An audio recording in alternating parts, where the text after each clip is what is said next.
My name is Celine, I'm 25 years old, and I'm single. I don't have a full-time job, and honestly, I've been a bit of a homebody since middle school.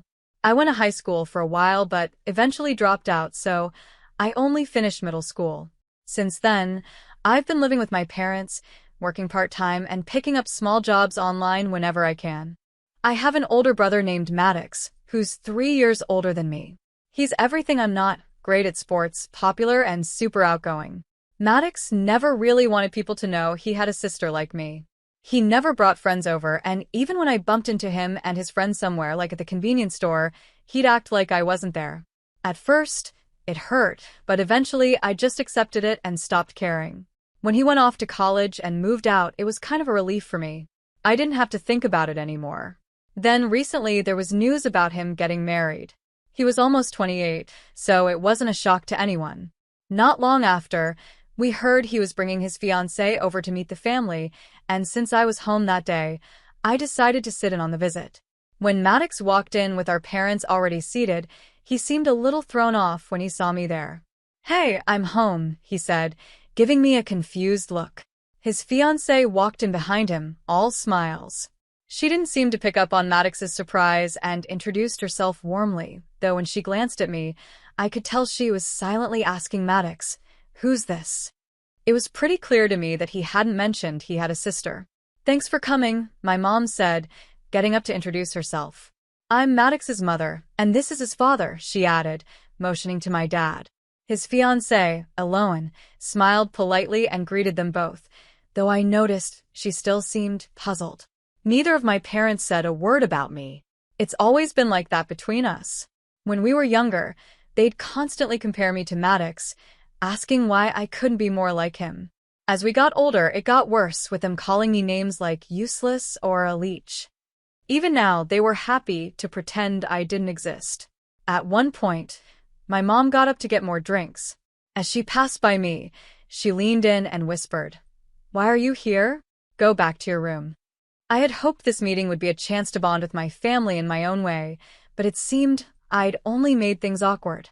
I couldn't just walk out, so I stayed where I was. Eloan finally introduced herself, as if nothing had happened. She was my age, 25, but she was beautiful, graceful, and had this air about her that made me feel out of place. Maddox looked irritated, probably wishing I wasn't there.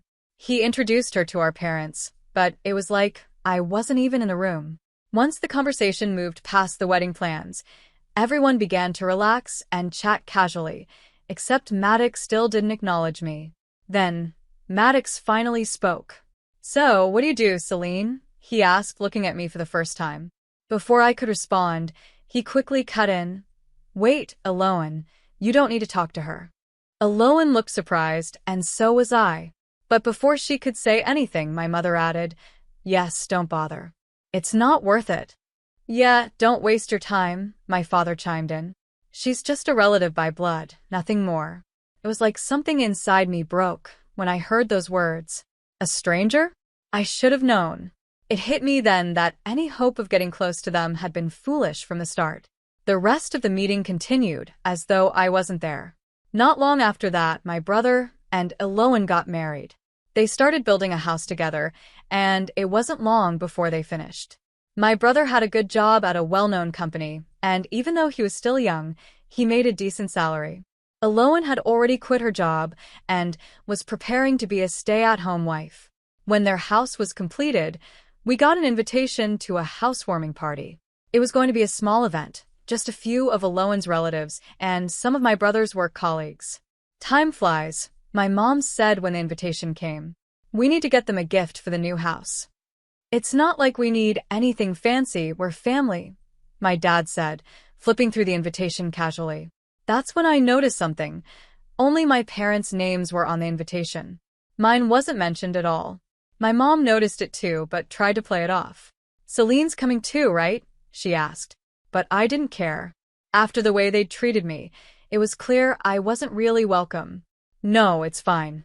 I don't need to go," I replied. "No, you're coming," my mom insisted.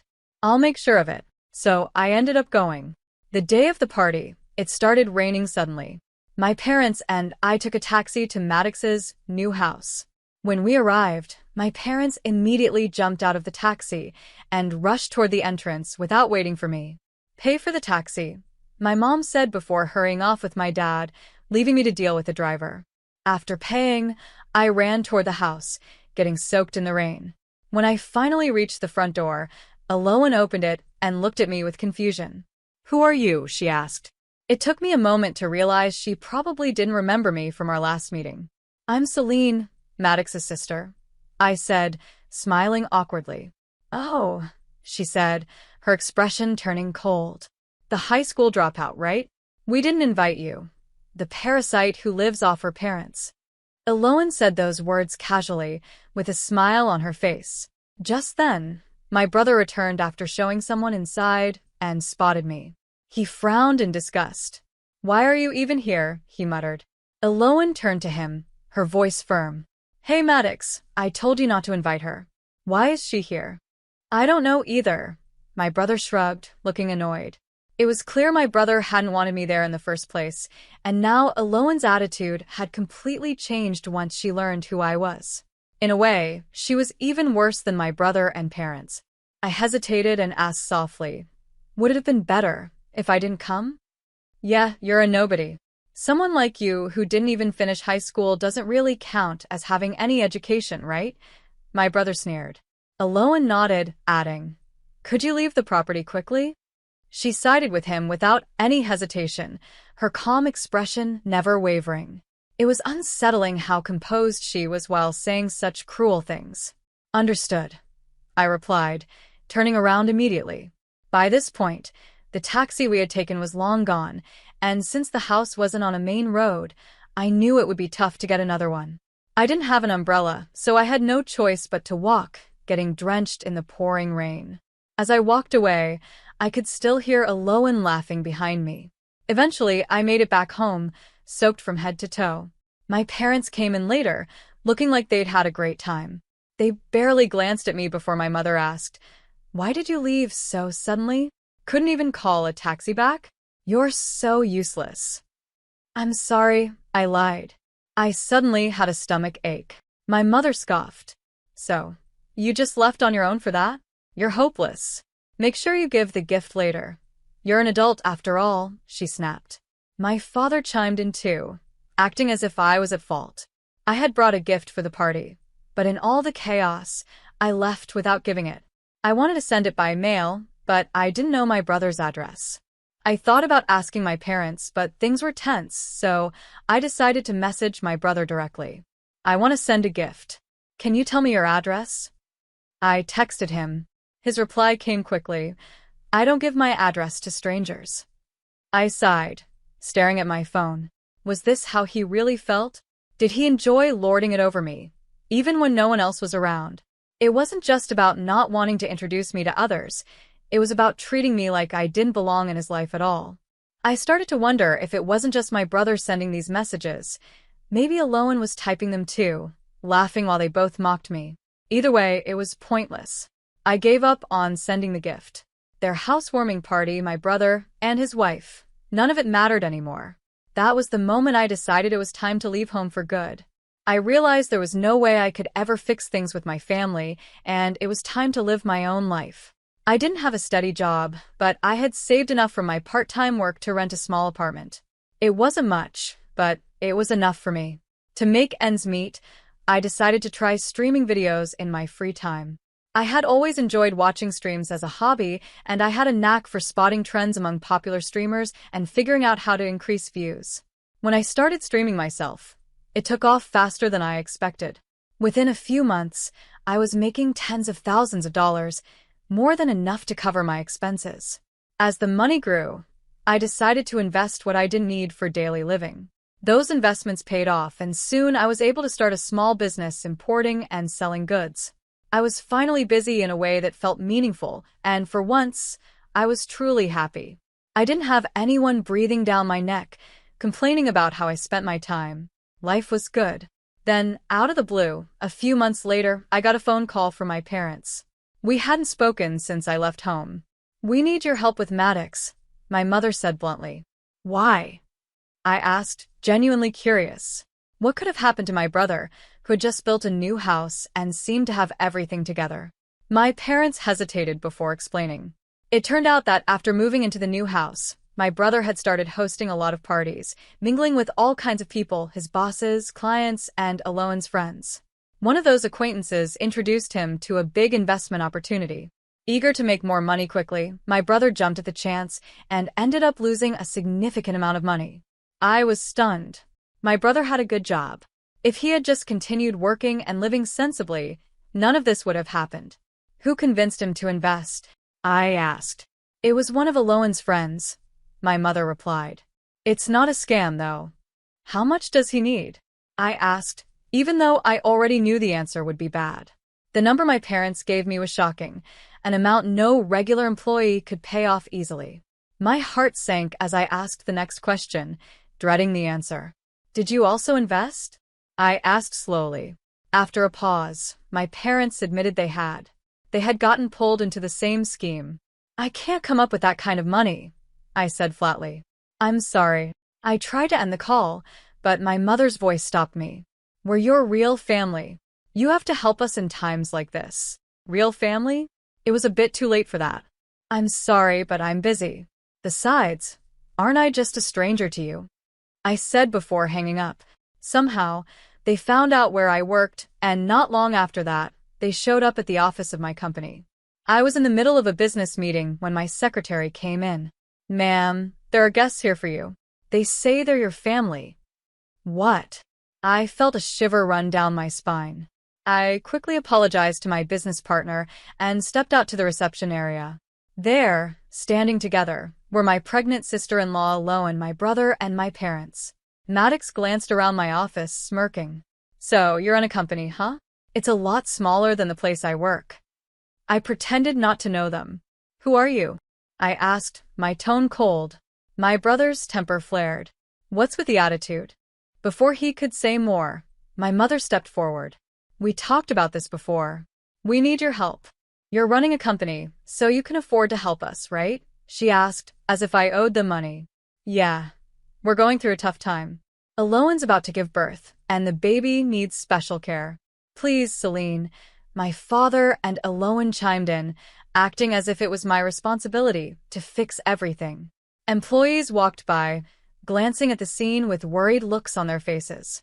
I needed to get rid of them, and fast. Please leave, I said firmly. You're causing a scene. My brother's face turned red with anger. What? We're a disturbance? We came all this way, and this is how you treat your family, he yelled, drawing the attention of the employees passing by. They stopped, watching the commotion unfold. Without any shame, my brother began to cause a bigger scene. Do you all know this girl dropped out of middle school? She was a shut-in, a total leech. It was clear he was trying to humiliate me in front of everyone, thinking that would force me to give him the money he wanted. But the reaction he got wasn't what he expected. One of the employees spoke up. We know. Everyone knows about the president's background. I do too. In fact, she's hired many of us who've been in similar situations. Is there a problem with that? My brother, who is used to dealing with only well-educated, high-income people, was caught off guard. He stammered, Before he could recover, my father jumped in. What a pathetic company. Just a bunch of failures, he spat, trying to back up my brother. Exactly, my brother added. Any company that works with a place like this can't be good either, he shouted.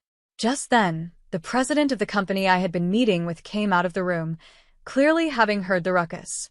When my brother saw him, his face went pale. He immediately lowered his eyes, looking uncomfortable. What's wrong, Maddox? Alohan asked, confused by my brother's sudden change in demeanor. Idiot, don't say my name, my brother hissed at her, but it was too late. Maddox? Oh, it's you. The company president walked straight up to my brother, recognizing him immediately. You're the guy who always misses deadlines, right? Mr. Long, the division manager? We work with your company a lot. My brother was sweating bullets now, completely caught off guard. That's... The president gave him a cold smile. Oh, so I guess I'm not memorable, since this isn't a decent company, right? My brother froze, completely lost for words. My parents and Alohan, who had been so confident a moment ago, fell silent, realizing the trouble they were in. I turned to the president, apologizing. "I'm so sorry for wasting your time. I'll make sure they leave." He waved it off. "No worries. I've got time today, so if you want to finish talking with your family, I don't mind waiting." "They're not my family," I said, glancing at my parents, brother, and Aloan. "They're complete strangers to me." After that, my parents, brother, and Aloan were quietly escorted out of the building, too stunned to argue. I couldn't help but wonder how they found out about my company in the first place. So I did a bit of digging and discovered the truth. Aloan had been behind it all. It turned out that Aloan had a friend who was always up to date on investment opportunities and business news. This friend had noticed that a young woman in her 20s was gaining recognition as a successful trader and business owner. When Aloan saw a photo of this woman in the media, she realized, to her shock, that it was me, the very person she'd written off as a dropout and a failure. She had shared the discovery with my brother and parents, and they all plotted to ask me for money. Since I didn't answer their calls and hadn't responded after their initial request, they decided to confront me at my workplace. I had been treating them like strangers for a long time, and this only solidified my decision to cut ties with them for good. But something about Aloan still nagged at me, so I looked into her a little more. That's when I uncovered an even darker truth. Aloan's friend, the one involved in the failed investment, was actually her ex-boyfriend. And as it turned out, they were still involved with each other. Even more shocking, the child Aloan was carrying wasn't my brother's, it was her ex-boyfriend's. When my brother found out, he was devastated. Everything in his life had been a lie. Not only had Aloan been cheating on him, but she had also been extracting money from several other men, all under the influence of her ex-boyfriend. Unsurprisingly, my brother and Aloan ended up getting divorced. Aloan was arrested, along with her ex, but unfortunately, none of the money they stole will be recovered anytime soon. After the incident at my company, things got even worse for my brother. His reputation at work took a hit, and he was eventually transferred to a dead-end position. Frustrated and embarrassed, he resigned.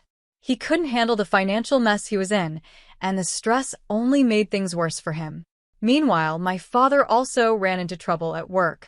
His boss had overheard him losing his temper with a subcontractor, and after looking into his behavior, they discovered he had a habit of making disparaging comments about people who hadn't graduated from prestigious schools. He was fired shortly after. In the end, both my brother and father lost their jobs. With their income gone, my so-called family still tries to contact me, begging me to let them move in with me. But I've made it clear that I have no intention of ever letting them back into my life. I even had them banned from my company building so they can't show up and cause trouble again. Despite everything that's happened, they still say things like, "We're family, right?" But my answer is always the same. "I don't know you. You're strangers to me." And that's the only response they'll ever get from me, no matter what.